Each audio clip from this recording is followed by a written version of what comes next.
안녕하세요. 일과삼 오늘은 2023년 책 읽을 결심이라는 주제로 일과삼 인생책 20권에 대해서 말씀드리도록 하겠습니다. 2020년 제가 총 217권의 책을 읽었더라고요. 총 72,397분을 투자한 거죠. 1년 중 50일을 독서로 보낸 셈인데요. 사실 이 50일, 이 72,397분 동안 종이책을 다 읽었다기보다는 오디오북이 64%라서 읽은 시간보다 사실은 들은 시간이 더 많기는 합니다만, 그럼에도 불구하고 많은 책을 읽었습니다. 기존에 읽은 책과 새롭게 읽은 책을 항상 비교를 하면서 매년 말에 베스트 20권을 목록을 정리를 하는데요. 올해도 마찬가지로 2020년 말 기준으로 일과삼 인생책 20권을 소개하도록 하겠습니다. 먼저 소설 5권입니다. 달가육 펜스이고요. 이거는 계속 자리를 지키는 것 같아요. 흥미진진하면서도 상상력이 자극되고 사유가 깊어지는 서머신 모험의 소설입니다. 삶을 누리기 위해 일이 필요하고 일 덕분에 삶이 빛나는 책입니다.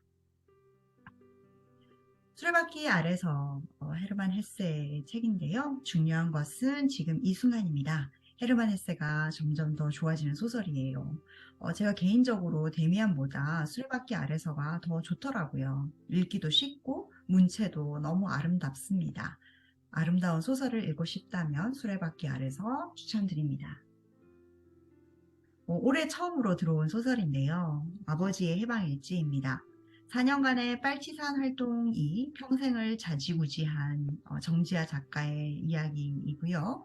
돌아가신 아버지와 살아있는 자식, 그리고 이웃이 한눈에 한꺼번에 삶을 돌아보는 정말 가슴 찡하고 그러면서도 가끔 좀 우습기도 하고 깔깔거리고 웃다가 또 슬프기도 한 우픈 소설인 것 같습니다. 강력하게 추천드립니다. 제아벌도 올해 처음으로 진입을 했는데요. 사실 제아벌은 고전이죠. 도스토예프스키의 책인데요. 제가 좀 늦게 읽은 겁니다. 네. 저는 이제 이야기는 다 알잖아요. 근데 소설로는 처음 읽었는데 정말 긴장되고 끝까지 이 책을 내려놓을 수가 없을 정도로 한번 펼치면 끝까지 읽고 싶은 그런 책이었어요. 이 제아벌의 주제가 어쩌면 사랑이라고 저는 그런 생각이 들었거든요. 그래서 이제 그 사랑을 보여주기 위해서 어둠과 빛, 삶과 죽음을 보여주는 그런 소설이 아닌가. 그래서 결국은 사랑으로 승화되는 아름다운 소설이에요. 아직 읽어보지 않으신 분들이 있다면 읽어보시면 좋을 것 같습니다. 책 읽어주는 남자는 원래 계속 유지하던 책이고요. 반전의 반전, 눈물 뚝뚝 떨어지는 베른하르트 슐랭크의 소설입니다. 사랑, 역사, 윤리 이 모든 것을 다 이야기를 하고요. 그리고 끝까지 비밀을 지키려고 했던 한나의 삶이 정말 애처롭게 여겨지는 소설입니다. 다음은 비소설 15권을 소개해 드릴게요. 12가지 인생의 법칙이 계속 자리를 유지하고 있는 책이고요. 의미 있는 삶을 사는 지혜 12가지를 전해주는 조던 피터슨의 책입니다. 조던 피터슨이 약간의 논란이 있긴 하지만 그럼에도 불구하고 이 법칙 하나하나가 공감을 불러일으키고 내 안에 잠재된 사유와 성찰을 끄집어내는 책인 것 같아요. 읽어보시면 좋을 것 같습니다. 이번 올해 처음으로 진입한 에세이인데요. 숲속 스님의 이야기입니다. 내가 틀릴 수도 있습니다. 라는 책이고요. 17년 수행과 죽음에 이르기까지의 여정을 구체적으로 쓴 책이에요. 책을 읽는 동안 저는 어느새 숲속 스님이 되어 있는 것 같고 또 인생을 간주할 수 있게 되었어요. 그래서 아주 생생하게 숲속 스님의 삶을 여길 수 있는 책이어가지고 이 책도 읽어보면 좋을 것 같습니다.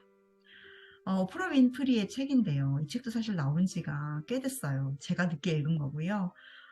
저는 이 책을 예전부터 알고 있었는데 안 읽고 있다가 올해 읽었는데요. 정말 오프라 윈프리가 왜 이렇게 유명한지를 알게 된 책이에요. 정말 성숙하고 성찰에 100% 동의하는 책이고요. 결국 우리는 자신의 삶을 살아야 된다. 더 나다움에 대해서 이야기를 하는 책이거든요. 그리고 존재만으로도 충분히 사랑받을 자격 있는 그런 책이 아닌가 싶습니다. 꼭 읽어보기를 추천드립니다. 미움받을 용기는 제 인생책, 정말 인생책이고요.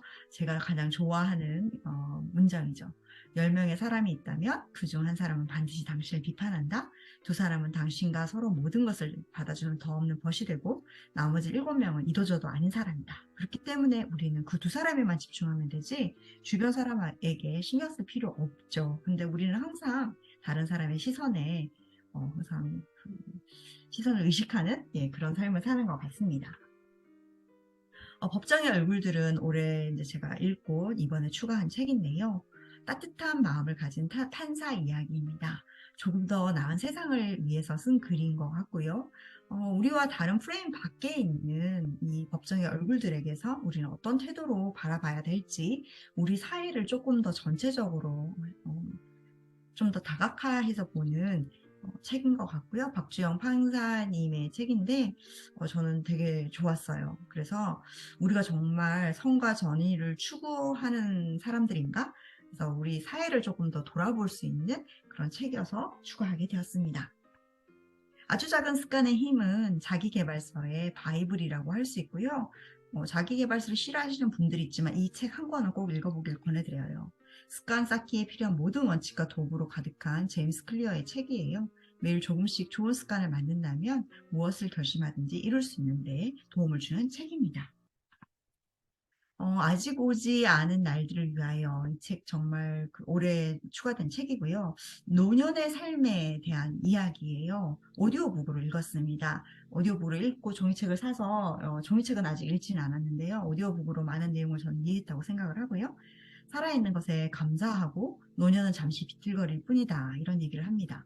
원하는 것을 이루지 못하지만 생각지도 못한 것을 더 많이 받는 게 인생이다. 저도 그렇게 동의하거든요. 계속 도전하고 실패하고 배워나가자는 이야기로 가득한 책입니다. 그래서 저는 너무 좋았어요. 아티스트 웨이는 영감을 불러일으키는 책이죠. 글쓰기뿐 아니라 창의성에 영감을 주는 줄리아 카메론의 책이에요. 그래서 이 책을 읽으면 내 안에 있는 예술가를 끄집어낼 수 있는 깨달음을 함께 얻을 수 있고요. 자연스러운 어린아이의 모습으로 다시 태어나게 됩니다. 인간 본성의 법칙도 두껍지만 아주 흥미롭고 인간의 어떤 이해를 할 수 있는, 인간의 본성을 알 수 있는 그런 책이었어요. 그래서 인간을 알아서 뭔가 다른데 이해하기보다는 이게 인간의 본성이구나. 나는 그래서 이렇게밖에 할 수 없구나. 나를 이해하는데 적용할 수 있는 책입니다. 다양한 사례가 있어서요. 스토리텔링에 푹 빠지게 되고 저도 이 책도 오디오북으로 읽은 책입니다.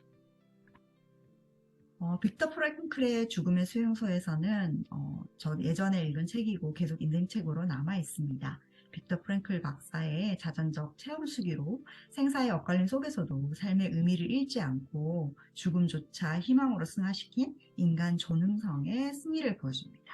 그래서 어떤 상황이 닥치더라도 인간은 선택할 수 있는 자유의지가 있다는 것을 알려주는 책입니다. 파타고니아 파도가 칠 때는 서핑을이라는 책을 작년에 진입한 책이고요. 단순한 삶, 자연과 함께하는 삶을 누리는 철학이 있는 사업가 이본 시나데의 책이에요.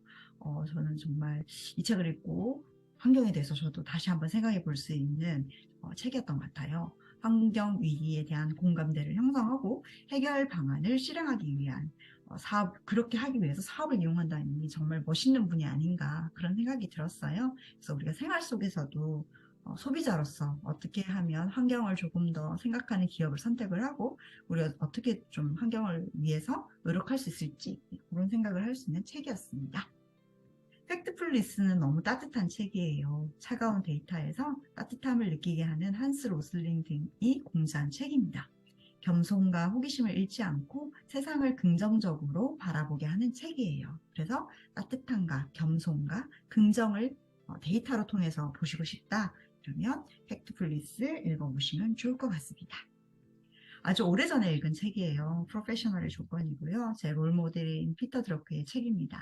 완벽에 대한 열정을 보여주는 책이고요. 피터 드러크는 3년이나 4년마다 새로운 주제를 정해서 끊임없이 새로운 주제로 공부한 사람이에요. 그래서 그가 제시하는 프로페셔널은 어떤 사람인지 궁금합니다. 다음은 칼 세이건의 코스모스예요. 과학의 정의와 필요성으로 시작해서 우주적 시각을 제공하고 진화론과 인류의 탄생에서부터 우주 탐험, 정보의 중요성, 생태계를 포함한 지구 보호에 이르기까지 인류의 삶을 전방위로 다루고요. 과학책이지만 뭔가 아름다운 글을 읽을 수 있는 인문학적인 소양도 갖출 수 있는 책이 아닌가 싶어요. 그래서 과학적인 좀 우주적인 시각으로 삶을 돌아볼 수 있는 그런 책인 것 같습니다. 휴먼 카인드는 휴먼 인스 카인드의 약자라고 저자는 얘기를 하는데요. 인간은 원래 친절하다. 하지만 우리가 왜곡된 정보로 제대로 알지 못했어요. 그래서 인간 본성의 법칙과 약간 좀 다른 느낌이 살짝 있으면서도 아주 따뜻한 책이었어요. 그래서 설사 우리는 속고 살더라도 최선을 생각하면서 살고 싶은 우리 모두가 친절하다. 인류는 다 친절하다라는 좀 아름다운 책이 아닌가 싶습니다. 아시죠? 제 책은 번외입니다. 제가 번역한 바쁜 부모를 위한 긍정의 훈육이라는 책이 있고요. 그리고 제가 쓴 아이 키우며 일하는 엄마로 산다는 건 많은 성원 부탁드리고 2023년에 제 책이 새로운 책이 나와요. 나를 찾아가는 글쓰기라고 기존에 독립출판했던 책을 출판사와 함께 아름다운 일러스트레이터와 함께 다시 글을 좀 더 봉안을 하고 퇴고를 해서 새롭게 나올 예정이거든요. 그래서 나를 찾아가는 글쓰기 책도 여러분 많은 응원 부탁드립니다. 네, 지금까지 영상이 도움이 되셨다면 일가삼 채널 구독과 좋아요 부탁드립니다. 감사합니다.